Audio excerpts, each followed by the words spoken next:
জনগণ নির্বাচনমুখী হলে কোনো ষড়যন্ত্র কাজে আসবে না এমন মন্তব্য করেছেন স্বরাষ্ট্র উপদেষ্টা জাহাঙ্গীর আলম চৌধুরী। প্রধান উপদেষ্টার ঘোষিত সময় অনুযায়ী ফেব্রুয়ারিতে নির্বাচনের জন্য আইনশৃঙ্খলা বাহিনী সব ধরনের প্রস্তুতি নিয়েছে বলেও জানান তিনি। শনিবার বিএডিসি হিমাগার পরিদর্শন শেষে এসব কথা বলেন স্বরাষ্ট্র উপদেষ্টা।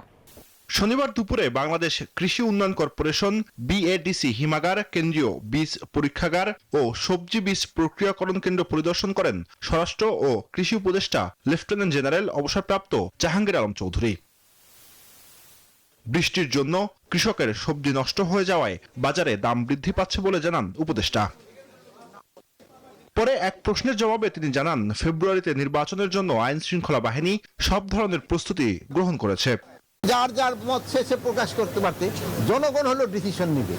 মানে জনগণ যে সময় ভোটারমুখী হয়ে যাবে এবং পলিটিক্যাল পার্টিগুলোর জন্য ভোটারমুখী হয়ে যাবে, সেই সময় দেখবেন এই সব কিছু কেউ কোনো বাধা দিতে পারবে না।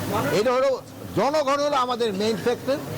শুধু নির্বাচন কেন্দ্রিক নয়, সব সময়ের জন্য অবৈধ অস্ত্র প্রবেশ বন্ধে কাজ করছে আইন শৃঙ্খলা বাহিনী। বলেন, আগের চেয়ে সীমান্ত এখন অনেক বেশি সুরক্ষিত। আজকেও কিন্তু অস্ত্র উদ্ধার হয়েছে। অস্ত্র এটা কিন্তু একটা চলমান প্রক্রিয়া, এটা কিন্তু ডেইলি অস্ত্র উদ্ধার হচ্ছে। ইলেকশনের আগে আমরা আশা করতেছি প্রায় অস্ত্র আমরা উদ্ধার করে ফেলবো। পরে দারুসালাম থানার কার্যক্রম পরিদর্শন করেন স্বরাষ্ট্র উপদেষ্টা।